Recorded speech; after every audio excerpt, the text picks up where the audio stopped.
Class 10th अगर आप लोग चाहते हैं कि साइंस में आप लोगों के 80 में से 80 मार्क्स आ जाएं तो आप लोगों को चाहिए होंगे 20 टॉप एमसीक्यू क्वेश्चंस और बाकी के 60 मार्क्स के सब्जेक्टिव क्वेश्चन। तो इन दोनों का ही जुगाड़ हम लोगों ने कर दिया है आप लोगों के लिए। हम लोगों ने टॉप 100 एमसीक्यू क्वेश्चंस बनाए हैं जिसमें से कंफर्म है आप लोगों को उसी में से 20 क्वेश्चंस देखने को मिलेंगे इस साल अपने बोर्ड एग्जाम में। और रही बात सब्जेक्टिव क्वेश्चन की, तो उसके लिए हम लोगों ने आप लोगों के लिए क्लास लगाई है, मास्टर क्लास। और उस मास्टर क्लास में टीचर खुद आएंगे, आप लोगों को बताएंगे कि सब्जेक्टिव क्वेश्चन को कैसे लिखना है, कौन से सब्जेक्टिव क्वेश्चन आएंगे जिससे आप लोगों का एक भी मार्क ना कटे और पूरे 80 आउट ऑफ 80 आप लोगों को मिले। उसके लिए करना क्या है, अभी के अभी गूगल प्ले स्टोर से जाकर के केल्विन लाइव ऐप को डाउनलोड करो। जैसे ही आप डाउनलोड करोगे साइन अप करिए। साइन अप करने के बाद आप लोगों को ये दो फोल्डर दिखाई देंगे। एक पे लिखा होगा free master class in PDF, वहां पर आपकी मास्टर क्लास होगी और वो कोर्स बिल्कुल फ्री है।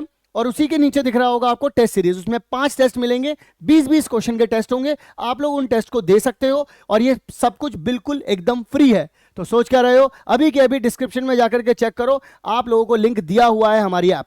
Hello बच्चों, hope you all are good and having a great day so far. My name is Gaurav Sharma and you're welcome here. बच्चों इस वीडियो में हम लोग बात करेंगे माइंड मैप के बारे में।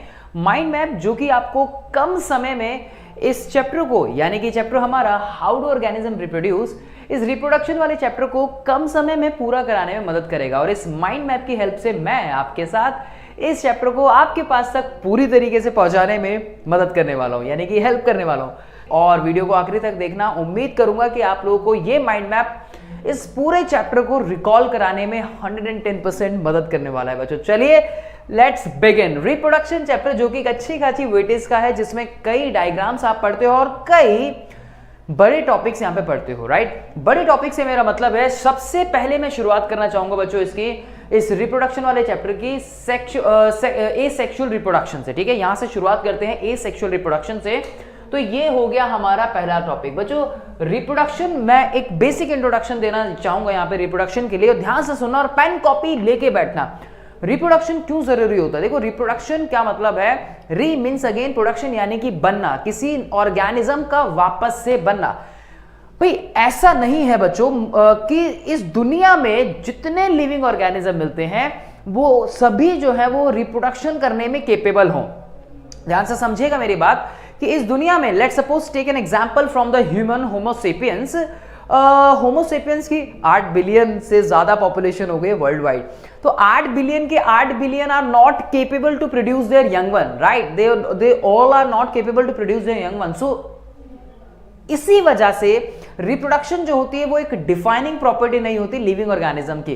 कितने बच्चे डिफाइनिंग प्रॉपर्टी का मतलब जानते हैं मुझे कमेंट सेक्शन में बताइएगा, और जो नहीं जानता वो भी बताइएगा। मैं उसको बताऊंगा बच्चे को कि what is the mean of defining property, right. क्यों रिप्रोडक्शन एक डिफाइनिंग प्रॉपर्टी नहीं है, ये भी मैं आप लोगों से जानना चाहूंगा, कमेंट सेक्शन में मुझे बताइएगा, राइट। अब रिप्रोडक्शन एसेंशियल क्यों है? देखिए रिप्रोडक्शन जरूरी इसलिए है कि भाई ये एक स्पीशीज की कंटिन्यूटी को बना के रखता है। इस रिप्रोडक्शन की वजह से ही कोई स्पीशीज जो है वो इस अर्थ पे हमारी वो बनी हुई है। ठीक है, मैंने एक शॉर्ट फॉर्म में आपको इतना बता दिया, राइट। अगर आपको डिटेल में जानना है तो जाके वन शॉट इसका देखिए डिटेल में, राइट, पड़ा हुआ है प्लेलिस्ट के अंदर, आराम से जाके देखिए। सो मैं आता हूं, अब रिप्रोडक्शन के ना 2 टाइप्स होते हैं। सबसे इंपॉर्टेंस जो है रिप्रोडक्शन की वो ये है कि स्पीशीज कंटिन्यूटी को बनाए रखता है। फिर आते हैं दूसरे पॉइंट पे, रिप्रोडक्शन के टाइप पे। रिप्रोडक्शन का टाइप जो है, सबसे पहला टाइप है एसेक्सुअल और दूसरा टाइप है सेक्सुअल। एसेक्सुअल यानी कि जहां पे गैमेट्स की इन्वॉल्वमेंट नहीं होती, जहां पे सिंगल पेरेंट केपेबल होता है अपने यंग वन को प्रोडक्शन करने के लिए। सबसे पहले जो हम यहाँ पे बात करते हैं वेजिटेटिव प्रोपेगेशन के बारे में। बच्चों वेजिटेटिव प्रोपेगेशन का मतलब है जहां पे वेजिटेटिव पार्ट से कोई एक प्लांट जो है अपने ही तरह के ऑर्गेनिज्म का प्रोडक्शन करता है, उसको बनाता है। ठीक है, जैसे कि 3 एग्जाम्पल हम लोग यहां पे पढ़ते हैं, through roots, through stem, through leaves. आपके एनसीईआरटी के एग्जाम्पल लिए गए हैं। थ्रू लीव्स की अगर मैं बात करूं तो ब्रायोफाइलम का डायग्राम आप लोगों ने देखा है, वो ग्रीन कलर की लीव जो बनी हुई है, राइट, वो हमने पढ़ी है ब्रायोफाइलम। उसके अलावा बाय स्टेम और बाय रूट। बाय रूट जैसे दलिया हो गया, बाय स्टेम जैसे रोज हो गया, ये उसके एग्जाम्पल्स हो गए। उसके अलावा और भी फर्दर टाइप जो हम पढ़ते हैं, जो सबसे ज्यादा इंपॉर्टेंट, जिसमें कई बार बोर्ड में सवाल भी पूछा गया है, जैसे कि फिजन। अब फिजन हम 2 तरीके से पढ़ते हैं। फिजन का मतलब होता है स्प्लिट होना, टूटना, यानी कि कोई ऑर्गेनिज्म या तो बाइनरी फिजन के थ्रू टूट रहा है या फिर मल्टीपल फिजन के थ्रू टूट रहा है, जो आप यहाँ पे क्लास 10th में पढ़ते हैं। ठीक है, अब बाइनरी फिजन में एग्जाम्पल लेशमेनिया, बाइनरी फिजन में आपका एग्जाम्पल अमीबा, पढ़ा है ना हमने, बिल्कुल पढ़ा है सर। उसके अलावा मल्टीपल फिजन की हमने बात की थी, जहां पे हमने प्लाज्मोडियम का एग्जांपल लिया था, दूसरा एग्जांपल। तीसरा जो हम टाइप पढ़ते हैं यहाँ पे बर्डिंग को लेकर पढ़ते हैं बच्चों, बर्ड का एक फॉर्मेशन होना उसकी पेरेंट बॉडी से, बर्ड का फॉर्मेशन होना उसकी पेरेंट बॉडी से, और उसके बाद जब उसको न्यूट्रिशन पूरा मिलता रहता है, न्यूट्रिशन मिलने के बाद वो अपनी पेरेंट बॉडी से डिटैच हो जाता है। पढ़ा है हम लोगों ने एग्जांपल हाइड्रा के अंदर पढ़ा है, यीस्ट के अंदर एक हमने एग्जांपल पढ़ा है। अच्छा, यीस्ट और हाइड्रा में एक दोनों जो है वो अपनी पेरेंट बॉडी से ही न्यूट्रिशन लेते हैं और ग्रो करते हैं। क्या मुझे आप कमेंट सेक्शन में बर्डिंग इन हाइड्रा और बर्डिंग इन यीस्ट में एक डिफरेंस बता सकते हैं? देखते सबसे पहले कौन बताएगा और किसका सही होता है, जो बाद में भी बताता है।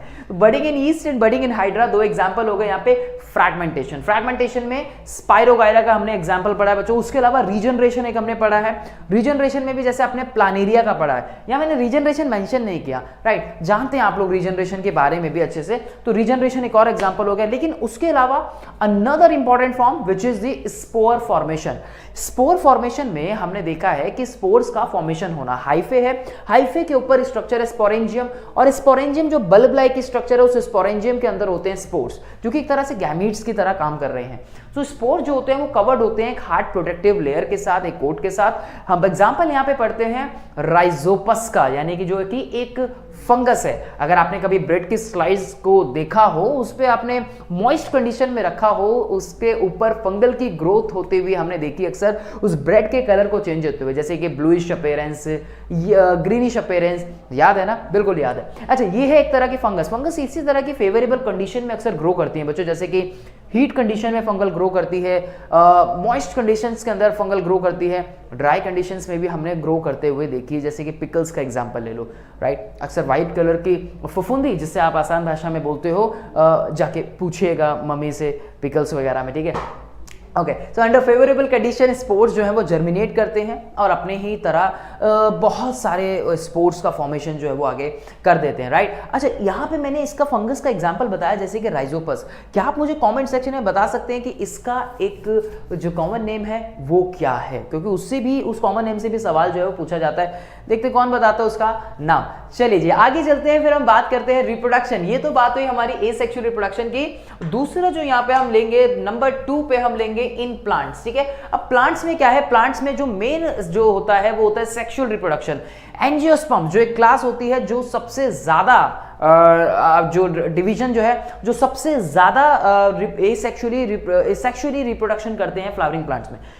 तो फ्लावर जो होता है, फ्लावर के अंदर बेसिकली 4 वॉल्स आप लोग पढ़ते हो, एंड्रोशियम, गायनोशियम, सेपल्स और पैटल, कार्पल्स, ठीक है। कैलिक्स और बेसिकली सेपल्स या कार्पल्स बोल लो, कैलिक्स या कोरोला बोल लो, इस तरीके से। एंड्रोशियम जो होता है बेसिकली वो मेल पार्ट होता है, जिसके अंदर आप फर्दर 2 पार्ट पढ़ते हो, जिसमें आप एंथर बोलते हो, फिलामेंट बोलते हो, और एंथर और फिलामेंट मिलकर जो है वो स्टेमन बनाते हैं बच्चों, पढ़ा है ना हमने। फिर गायनोशियम के अंदर आप 3 पार्ट पढ़ते हो, गायनोशियम में, जिसमें आप स्टाइल, स्टिग्मा और ओवरी का एग्जाम्पल देते हो, राइट।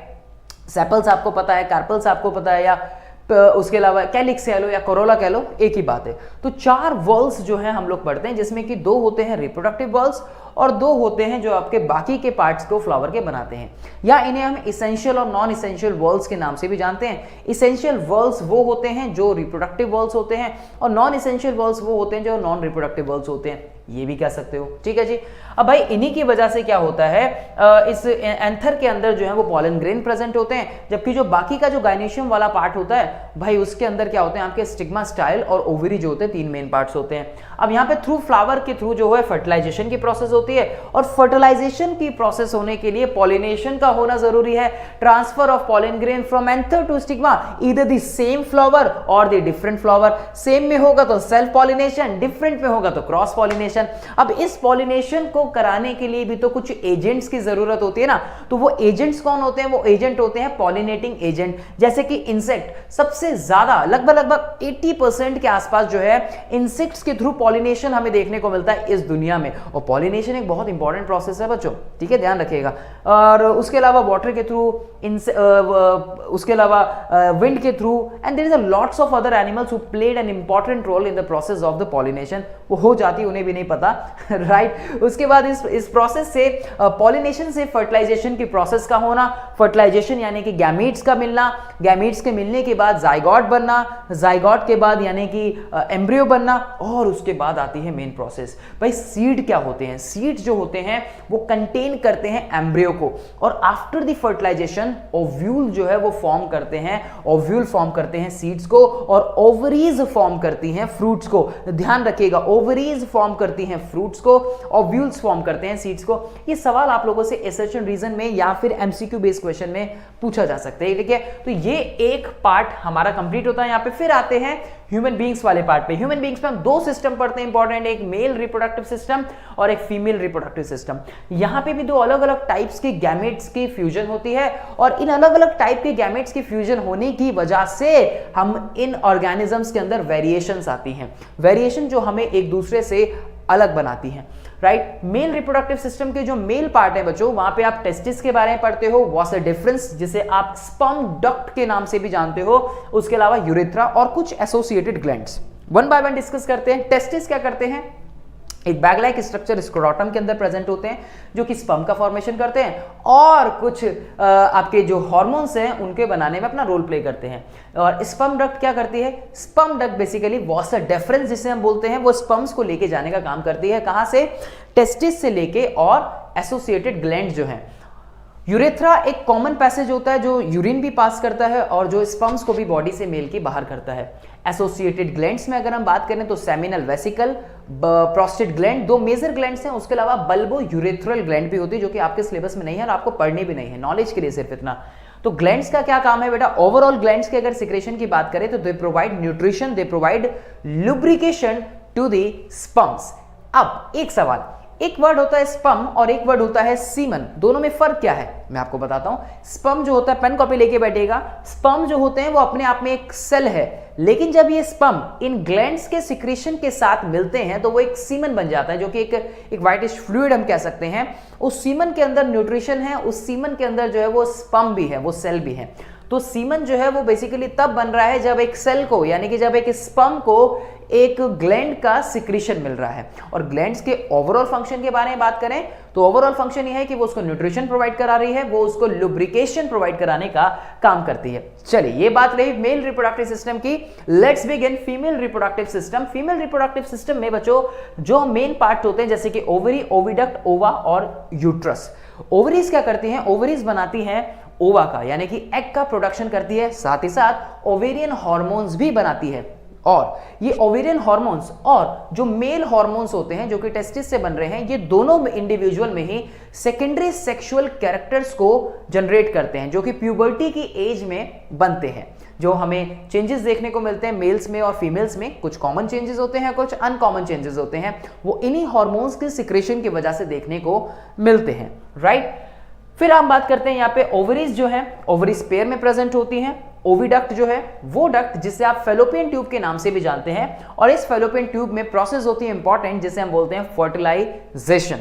उसके बाद यूट्रस। यूट्रस वो पार्ट है जहां पे जब एग जो है बेसिकली जो फर्टिलाइजेशन होता है तो जाइगोट का फॉर्मेशन होता है, और जाइगोट के फॉर्मेशन के बाद इम्प्लांटेशन जो होता है एम्ब्रियो का, एम्ब्रियो जो कि एक सेल का मास है जो कि फर्दर जाइगोट के ब्रेकडाउन से बना है, तो इस एम्ब्रियो का इम्प्लांटेशन जो है वो यूट्रस के अंदर होता है। इम्प्लांट यानी कि उसका वहां पे आके प्लांट होना, यानी कि उसका वहां पे आके रुकना। और वहीं यूट्रस के अंदर ये 9 मंथ्स के लिए जो है उसका डेवलपमेंट पीरियड जो है वो होता है, ये जेस्टेशन पीरियड के नाम से जिसे हम जानते हैं, जो कि एक ह्यूमन फीमेल की बॉडी के अंदर देखने को मिलता है। किस भाग में? उसके फीमेल रिप्रोडक्टिव सिस्टम के रिप्रोडक्टिव ट्रैक में, यूट्रस के अंदर। तो यूट्रस एक वो भाग है जिसमें ये डेवलपमेंट होता है बेबी का, लगभग 9 मंथ्स प्लस माइनस 7 डेज ऊपर नीचे हो सकते हैं, ध्यान रखिएगा, ठीक है जी। और उसके बाद अगर एग जो है वो फर्टिलाइज्ड हो जाए तो ये प्रोसेस होती है, लेकिन अगर एग फर्टिलाइज ना हो तो बिगिन होती है मेंस्ट्रुअल साइकिल, मेंस्ट्रुअल ब्लीडिंग, जो यूट्रस की ही एक इनर लेयर जब एक प्रोटेक्शन देने का काम करती है एक फर्टिलाइज्ड एग को। लेकिन जब एग फर्टिलाइज्ड नहीं होता तो उस लेयर की लॉन्गर नीड नहीं होती। मैं उस लेयर की बात कर रहा हूं यूट्रस की जिसका नाम है एंडोमेट्रियम। और इस एंडोमेट्रियम का कनेक्शन जो है वो ब्लड वेसल्स के साथ होता है।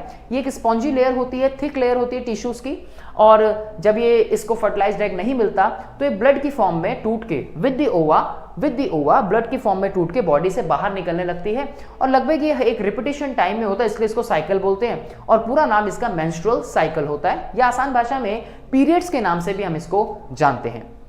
दो कंडीशन, जब एग फर्टिलाइज होगा तब क्या होगा, और जब एग फर्टिलाइज नहीं होगा तब क्या होगा। जब एग फर्टिलाइज नहीं होगा तो मेंस्ट्रुअल साइकिल की बिगनिंग होगी, और जब एग फर्टिलाइज्ड होगा तो ये इस तरीके से ये जेस्टेशन पीरियड जो है वो देखने को मिलेगा। एक इंपॉर्टेंट बात, यहाँ पे मदर और फीटस के बीच में एक स्पेशल कनेक्शन होता है, और वो स्पेशल कनेक्शन बनाने का काम करता है एक स्पेशल कनेक्टिव टिश्यू जिसे हम प्लासेंटा के नाम से जानते हैं। प्लासेंटा के इंपॉर्टेंट फंक्शन, कई बार सवाल पूछा गया है, प्लासेंटा क्या करता है, मदर और फीटस के बीच में एक कनेक्शन बनाता है, जिससे कि मदर की बॉडी से फीटस को, जो कि एक डेवलपिंग जो यंग वन उसका बन रहा है अंदर, उसको न्यूट्रिशन लगातार मिलता रहे, साथ ही साथ गैसेस एक्सचेंज होता रहे, और वेस्ट जो है वो बॉडी से वहां से रिमूव होता रहे, उस फीटस की बॉडी से मदर की बॉडी के अंदर वेस्ट जो है वो वहां पे उसके ब्लड में आके मिलता रहे। तो ये काम था प्लासेंटा का। उसके अलावा बात करते हैं कॉन्ट्रासेप्टिव डिवाइसेस की, कॉन्ट्रासेप्शन की। कॉन्ट्रासेप्शन मेथड वो है जहां पे मेल और फीमेल के गैमेट्स के फ्यूजन को एक्चुअल में रोकना है।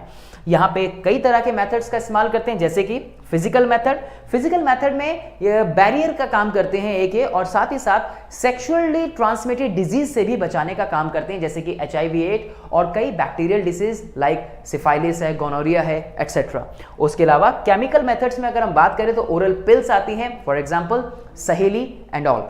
उसके अलावा IUCD which is very very important part, IUCD stands for intrauterine contraceptive devices. Intrauterine, जैसे कि नाम से ही हमें पता लग रहा है कि ये डिवाइसेस को फिट किया जाता है यूट्रस के अंदर। और एक सवाल, क्या ये डिवाइसेस जो इंट्रायूटेराइन कॉन्ट्रासेप्टिव डिवाइसेस होती हैं, जैसे कि कॉपर टी उसका एक एग्जांपल है, क्या कॉपर टी या फिर कोई भी IUCD STD से बचाने में अपना रोल प्ले कर सकती है? तो जवाब होगा नहीं। ध्यान रखिएगा, क्यों, इसका रीजन क्या है वो मैं आप लोगों से कमेंट सेक्शन में बच्चों जानना चाहूंगा कि ऐसा क्या रीजन है कि IUCD जो है वो STD से प्रिवेंशन नहीं करती। कमेंट सेक्शन में बताइए अगर आप जानते हैं तो। उसके अलावा एक और मेथड होता है जिसे हम सर्जिकल मेथड बोलते हैं, जिसमें आसान भाषा में नसबंदी के नाम से भी जाना जाता है। वासेक्टमी और ट्यूबेक्टमी। वासेक्टमी जो है जिसमें वॉसा डिफरेंस को कट करके टाई कर दिया जाता है, जिससे कि मेल के जो गैमीट्स हैं वो आगे ट्रांसफर ना हो, या मेल के जो रिप्रोडक्टिव सेल है वो आगे ट्रांसफर ना हो। वासेक्टॉमी नाम से पता लग रहा है, वॉस डिफरेंस को कट करके टाई किया जाता है। ट्यूबेक्टॉमी में फेलोपियन ट्यूब को, यानी कि फीमेल्स की बॉडी के अंदर होती है, ट्यूबेक्टमी में फीमेल डक्ट को, यानी कि ओविडक्ट को, फेलोपियन ट्यूब को कट करके टाई कर दिया जाता है, और परमानेंटली जो है ये एक मेथड है जिसके थ्रू गैमेट्स का फ्यूजन नहीं हो पाता, और अल्टीमेटली कॉन्ट्रासेप्शन में होना भी यही था कि गैमेट्स का फ्यूजन ना हो।